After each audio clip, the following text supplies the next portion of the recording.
My brothers and sisters, what is going on? Steel Sermon in the house, Sunday morning with another video. As always, do me a favor, like, comment, subscribe, follow on Instagram, link in the box below.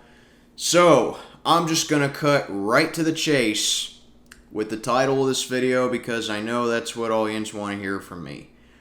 By George, throw him the deep ball.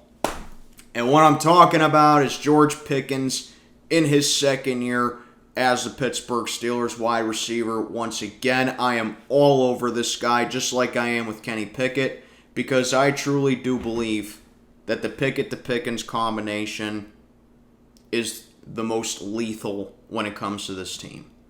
But in order for me to really dive into why I want this to be the case for the Steelers, let's take a look at some of the other draft picks in recent years that the Steelers have had to explain my point.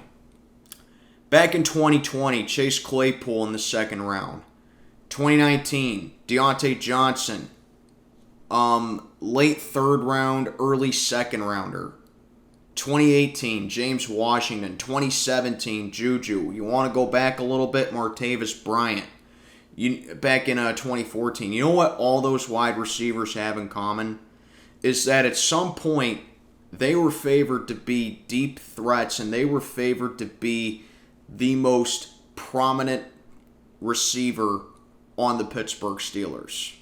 Maybe not prominent, but a good complement to at least when Antonio Brown was here in his second full season.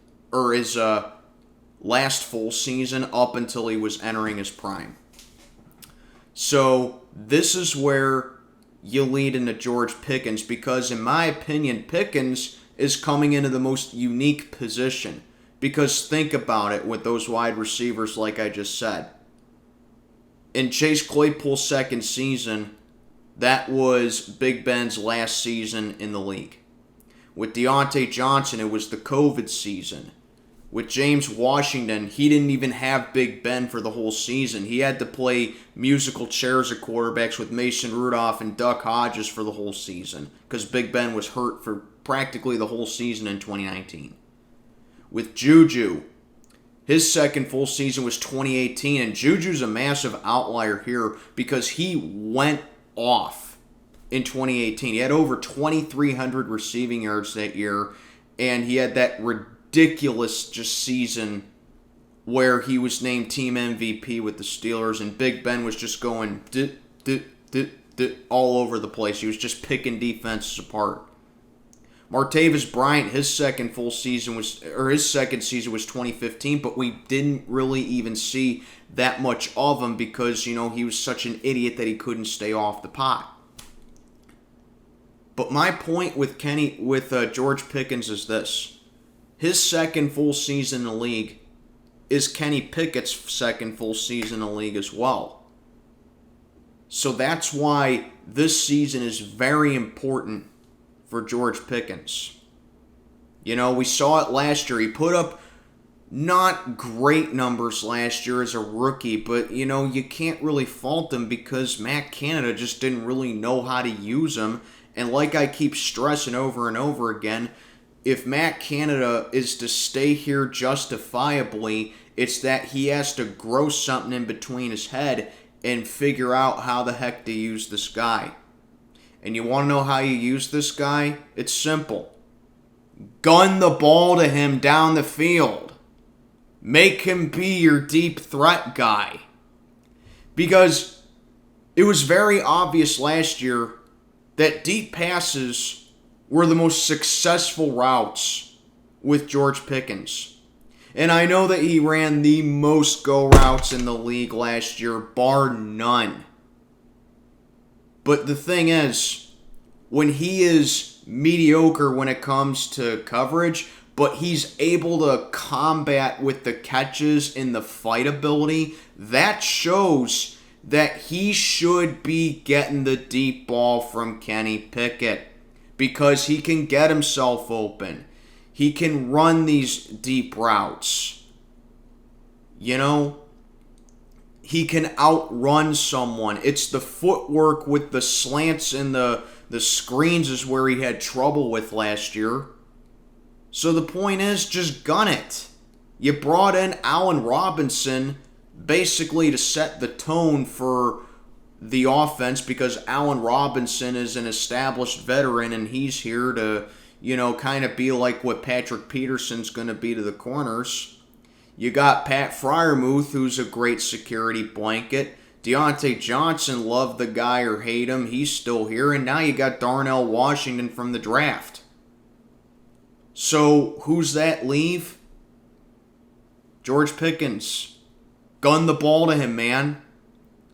And this kind of bleeds into Kenny Pickett as well. I mean, you don't have to hit homers every single game. You don't have to launch the deep ball every single game, okay? I understand that. But when you have that game where you do connect on one, you hit one for like a 65-yard touchdown or something like that, or Pickens is just wide open or something like that, when you hit those kind of strides, it makes the scoring that much easier. And that's the kind of, and that is where I think we can really see where Matt Canada is competent to be the OC or not. Because it just kind of seemed like last year, and this goes into Tomlin too, okay? It just kind of seemed last year the Steelers were playing to not turn the ball over. And when you do that, it's the equivalent of getting in a boxing ring and just, fighting for points. When you play to not turn the ball over, it's going to actually make you more likely to turn the ball over. And I think that's what a lot of the problems were. We saw it with stuff like Najee Harris just, kind of dancing around in the backfield a little bit. We saw that with Deontay Johnson taking steps backwards quite literally, not just with his gameplay, not just with the stats, but his actual gameplay as well. And we saw it over the past final 5 games. This team went 4-1 the last 5 games of the season because that's when they started to have a balanced attack on offense. It was like, yeah, we're starting to get to the line of scrimmage.